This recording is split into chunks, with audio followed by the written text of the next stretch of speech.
आणि यानंतर बातमी आहे राज्याच्या राजकारणातून। वैष्णवी हगवणे प्रकरणानंतर राज्य महिला आयोग वादाच्या भोवऱ्यात सापडला आणि त्यावरूनच शिवसेनेच्या नेत्या सुषमा अंधारेंनी आयोगाच्या अध्यक्ष रुपाली चाकणकरांवर जोरदार टीका केली। त्यानंतर आयोगाच्या एकूणच कारभाराविषयी विधान परिषदेच्या उपसभापती डॉक्टर नीलम गोऱ्हेंच्या अध्यक्षतेखाली विधान भवनात एक मॅरेथॉन बैठक पार पडली। तर दुसरीकडे महाविकास आघाडीच्या महिला नेत्यांचं शिष्टमंडळ याच मुद्द्यावर राज्यपालांच्या भेटीसाठी पोहोचलं होतं। मात्र या भेटीआधी राजभवनाबाहेर राजकीय नाट्य पाहायला मिळालं। विधान भवनात आणि राजभवनाबाहेर नेमकं काय घडलं, काय शिजलं पाहूया। राज्यातील महिलांचे प्रश्न, महिला आयोगाची कार्यपद्धती आणि आयोगाच्या अध्यक्षांची हकालपट्टी या मुद्द्यांवरून आज दिवसभर जोर बैठकांचं सत्र रंगलं। विधान परिषदेच्या उपसभापती डॉक्टर नीलम गोऱ्हेंनी विधान भवनात बोलावलेली बैठक, या बैठकीला देण्यात आलेली आणि टाळण्यात आलेली निमंत्रणं आणि दुसरीकडे राज्यपालांसोबत मवियाच्या महिला नेत्यांची बैठक, अशा वेगवेगळ्या पातळ्यांवर घडामोडींनी वेग घेतला। सुरुवात झाली ती डॉक्टर नीलम गोऱ्हेंनी बोलावलेल्या बैठकीवरून। या बैठकीला आमंत्रण न मिळालेल्या मवियाच्या नेत्यांनी डॉक्टर गोऱ्हेंवर जोरदार हल्लाबोल केलाय। एकतर त्या बैठकीचं काही माहीत नाहीये, दुसरं असं की बैठक बोलावली ती कुठल्या अधिकार कक्षेत बोलावली ते पण कळलं नाही।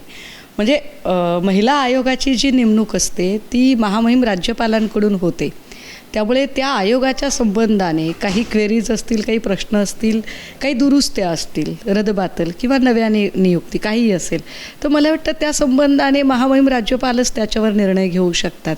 त्यामुळे इतर कोणीतरी त्यावर बैठका लावून मी काहीतरी फार वेगळं करते, जगावेगळं असं काही दाखवायची गरज नाही आहे। नीलम गोऱ्हेंची ही स्टाईल आहे, त्यांना स्वतःकडे केंद्रबिंदू बनून राहण्यामध्ये त्यांना आवड आहे। तर त्या आयोगाच्या ज्या अध्यक्ष आहेत त्यांना चार शब्द काही चांगले सांगणं सोडून स्वतःला केंद्रित करून ज्या पद्धतीने, एक तर त्यांना अधिकार दिला कोणी, त्या बोलू नाही शकत, त्यांना ती सवय आहे, त्यांना कधीच आपल्या पुढे कोण जाणाऱ्या नको आहेत। या बैठकीचं आमंत्रण असूनही न गेलेल्या महिला नेत्या आणि आमंत्रण न मिळाल्यामुळे नाराज झालेल्या नेत्या, अशा दोन्ही प्रकारच्या प्रतिक्रिया यायला सुरुवात झाली। तुम्हाला निमंत्रण आलंय का आणि तुम्ही बैठकीला जाणार आहे का? मला निमंत्रण आलेलं आहे पण मी बैठकीला जाणार नाही आहे। एकतर हे उशिरा सुचलेलं शहाणपण आहे, हे सगळ्यात आधी करायला हवं होतं, पण हे न करता आता विरोधकांकडनं प्रचंड अशी टीका होते। विरोधकांकडनं महिला आयोगाच्या अध्यक्षांच्या राजीनाम्याची मागणी केली जाते, म्हणून आता हे सुचलेलं शहाणपण आहे की आता बैठक घ्यावी, सारवासारव करावी, काही लोकांचं ऐकून घ्यावं आणि नंतर त्या बैठकीतनं काहीही निष्पन्न होणार नाही आहे। आज वेळ आहे ती रुपाली चाकणकरांचा राजीनामा घेण्याची, कारण त्या निष्क्रिय अध्यक्ष आहेत। विदर्भात काही महिलांवर अन्याय अत्याचारच होत नाहीत, फक्त मुंबई, पुणे, नाशिक इकडेच होतात आणि त्या महिलांवरच्या अत्याचारांची उत्तरं शोधण्याची समज फक्त तिकडच्याच समाजसेविकांना, राजकारण्यांना आहे। हा जो गैरसमज आहे या विदर्भाच्या अख्ख्या 11 जिल्ह्यांमधल्या कोणालाही रिप्रेझेंटेशन दिलं नाही, म्हणजे मी असा अर्थ घेते की फक्त आपली राजकीय पोळी भाजण्यासाठी लुटूपुटूचं आम्ही फार मोठी काहीतरी मिटिंग घेतोय असा आव आणण्यात येतोय, with due respect to Neelam Gorhe. त्यानंतर दुपारच्या वेळेत मवियाच्या महिला नेत्या राज्यपालांच्या भेटीसाठी राजभवनावर पोहोचल्या। या बैठकीत महिलांच्या अनेक प्रश्नांसोबत महिला आयोगाला पूर्णवेळ अध्यक्ष देण्याची मागणी राज्यपालांकडे करण्यात आली। आमच्या ज्या संदर्भामध्ये आमचे प्रश्न होते त्या प्रश्नांना त्यांनी ऐकून घेतलं आणि योग्य तो निर्णय आमच्या माध्यमातून घेण्यात येईल असं आम्हाला आश्वस्त करण्यात आलं। खरं महिला आयोगाच्या ज्या कामकाजाच्या संदर्भामध्ये अनेक गोष्टी आम्ही त्यांच्या निदर्शनात आणून दिलेत, त्याचबरोबर तिथे पूर्ण वेळ जो महिला आयोगाला अध्यक्ष म्हणून वेळ देऊ शकेल अशा व्यक्तीची तिथे निवड करण्यात यावी।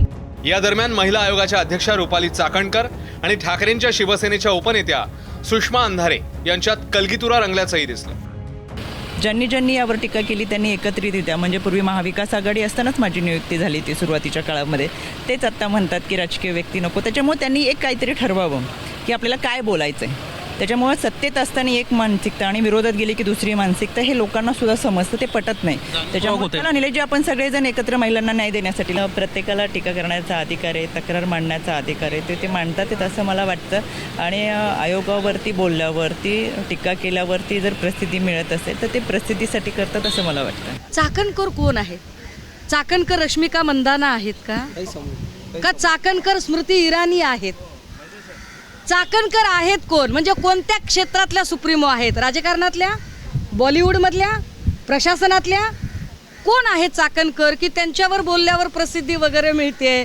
मला वाटतं काही लोकांना फारच मोठे गैरसमज असतात. त्यांनी या अंधश्रद्धेतनं जितक्या लवकर शक्य होईल तितक्या लवकर बाहेर यावं. या भेटीआधी राजभवनाबाहेर राजकीय नाट्य पाहायला मिळालं. महाविकास आघाडीच्या महिला शिष्टमंडळाला आधी प्रवेश नाकारण्यात आला. सुरुवातीला एकट्या रोहिणी खडसेंना आत जाण्यास परवानगी देण्यात आली आणि नंतर इतरांनाही सोडण्यात आलं. मात्र त्यानंतरही अनेकांना राजभवनात जाता आलं नाही. याबद्दल त्यांनी नाराजी व्यक्त केली आहे. माझं म्हणणं हेच आहे की जेव्हा आपण महाविकास आघाडी एकत्र आहोत तर दोन जणी प्रत्येक पक्षाच्या घेतल्याच पाहिजे ना. बोलवलं मला पण विचारलं नाही, त्या निघून गेले आतमध्ये की एवढीच आम्हाला भेटायचं, टाइम निघून जाईल म्हणून गेले आतमध्ये. त्यापेक्षा हीच असते की एकत्रित जेव्हा येतो तर तुम्हाला यादी असते 5 जणांची यादी, तुमचे आधार कार्ड लागतात, आधार कार्ड दाखवले तुम्हाला आत. पण इथं आल्यावर पोलीस असे आले जसे आतंकवादी आल्यासारखेच अंगावर आले सगळ्या महिलांच्या अंगावर. आणि मग तो प्रोटोकॉल असा आहे, प्रोटोकॉल तसा आहे सांगत त्यांनी. ती गायकवाडांच्या आधी मी तर होते. आता शिवसेनेच्या 2 जणी गेल्या ना, शेळकेताई गेल्या आणि अंधारेताई गेल्या. मग काँग्रेसच्याही 2 जाऊ शकत होत्या ना. दुसरीकडे डॉक्टर नीलम गोऱ्हेंनी बोलवलेल्या बैठकीतही ऊसतोड कामगार महिलांपासून ते हगवणे प्रकरणापर्यंत अनेक विषयांवर मॅरेथॉन खल झाला. उपस्थित वेगवेगळ्या महिला नेत्यांनी आपापले मुद्दे प्रकर्षाने मांडले. डॉक्टर गोरेंच्या बैठकीत कोणी कोणी काय मुद्दे मांडले त्यावर देखील एक नजर टाकूयात. चित्रा वाघ यांनी म्हटलंय, आयोगाची अध्यक्ष म्हणजे महिला आयोग नाही. 6 रिक्त जागा भरणं गरजेचं आहे. दररोज सुमारे 500 तक्रारी येतात. त्याचं पुढे काय होतं? तर निर्मला सावंत म्हणतायत, महिला आयोगात जातपात बघून निवड होऊ नये. गुन्हेगार कुठल्याही पक्षाचा असला तरी कारवाई व्हायलाच हवी. उत्कर्षा रुपवते म्हणतात, आयोगातल्याच महिलांना न्याय मिळवताना विलंब होतो. एका सदस्याची 60 वर्ष झाली पण पेन्शन अजून सुरू नाहीये. मला सदस्य म्हणून काहीच अचीव केल्यासारखं वाटत नाही. महिला आयोगाचे डिव्हिजन ऑफिसर कुठेच काम करत नाहीत. बैठक पार पडल्यानंतर डॉक्टर नीलम गोऱ्हेंनी विरोधकांचा समाचार घेत बैठकीतल्या चर्चेचे तपशील जाहीर केले.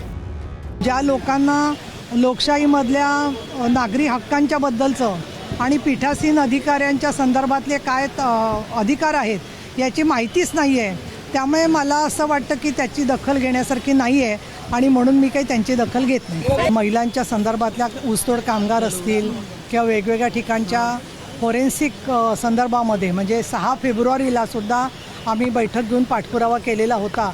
पण आम्ही फक्त बैठका घेऊन थांबत नाही, तर त्या महिलांचा FIR लिहिला जावा, साक्षीदार त्यांच्याबरोबर टिकावे आणि कोर्टामध्ये शिक्षा व्हावी म्हणून आम्ही सातत्याने प्रयत्न करत असतो. एका बैठकीत महिला आयोगाचा कारभार सुधारण्याची गरज व्यक्त झाली तर दुसऱ्या बैठकीत अध्यक्ष बदलण्याच्या मागणीवर जोर देण्यात आला. आता यापैकी कुठली गोष्ट प्रत्यक्षात येते याचं उत्तर मिळण्यासाठी मात्र काही काळ वाट पाहावी लागणार आहे. ब्युरो रिपोर्ट, ABP माझा. ABP माझा, उघडा डोळे बघा नीट.